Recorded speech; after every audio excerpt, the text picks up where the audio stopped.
Welcome, ladies and gentlemen, to another Histories in Miniatures video, where today I'm going to be talking about Adrian Carton de Wiart.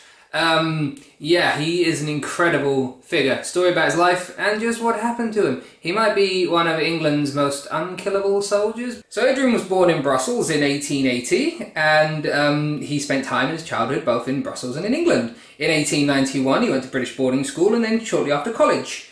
He left college to join the Second Boer War. He was wounded in the stomach early on and returned home, where his dad was a bit upset that he dropped out of college. But obviously he went back again, was made a second lieutenant of the Dragoon Guards in 1901. At the end of the war in 1902 he was sent to British India, and he was then sent back again to South Africa in 1904 as an aide-de-camp for the CNC there. When World War I first started in 1914, he served in British Somaliland, and that is where he was first shot in the face, twice, and lost an eye and part of his ear. In 1915, he was sent to the Western Front in France and was a commander of 3 infantry battalions. He was wounded 7 more times during the war and lost his left hand in 1915. It's also recorded that he bit off his own fingers when a doctor refused to amputate them, so yeah. He was also shot through the skull, ankle, hip, leg and ear. A few quotes, if I may interrupt for a moment. He wrote his memoirs and called A Happy Odyssey. Oddly enough, doesn't mention his wives or his kids, his daughters in them, but he had a few things to say about the war. One of them I quite like. Frankly, I had enjoyed the war. Well, that's good. Another one. War was in my blood. I was determined to fight, and I didn't mind who or what. I didn't know why the war had started, and I didn't care on which side I was to fight. Well, fair enough. Another wonderful quote. Why do people want peace if war is so much fun? And obviously, being a man of high rank and stature, he had a decent idea of what a soldier should be like. The ideal soldier is the man who fights for his country, because it is fighting, and no other reason. Causes, politics and ideologies are better left to the historians.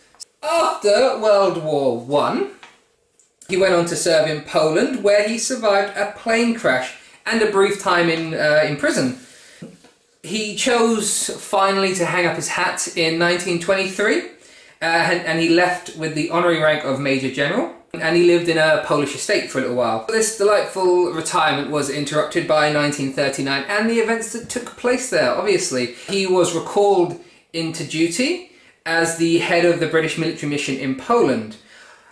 I don't know if you're too aware of war and what happened, but in 1939, shortly after, Poland was invaded by the Germans and then the Russians. So he got out of there, and in 1940 he spent time serving in both Norway and Northern Ireland.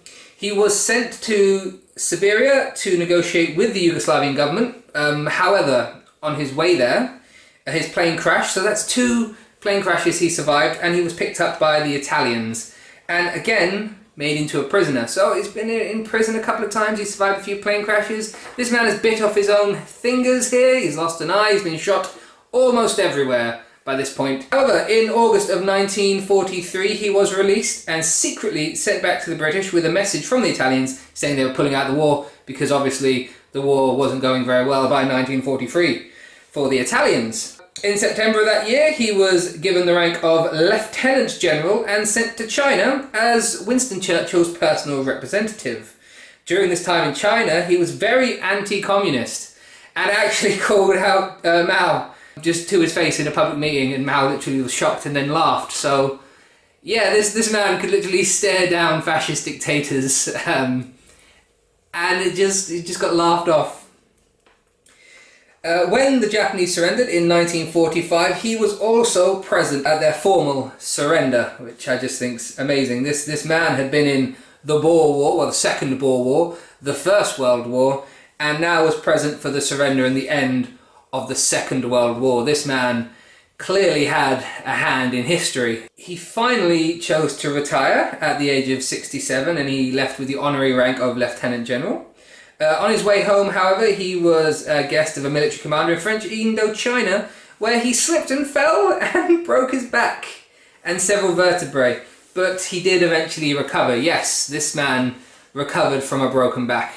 He did finally settle and retire in Ireland, where he enjoyed hunting and fishing in his little Irish estate, and he died at the age of 83 in 1963. As I mentioned previously, he did write his memoirs, Happy Odyssey. An incredible thing to have a look at. I recommend getting it and having a read of it. It's just good lord, really good lord. Before I go any further, I just want to briefly gloss over the wars he was in and the particular battles he was in. He was in the Second Boer War, and he was in the First World War, where he was in the Somalian campaign. He was in the Battle of the Somme, he was in Passchendaele, he was at Cabri, and he was at the Battle of Arras.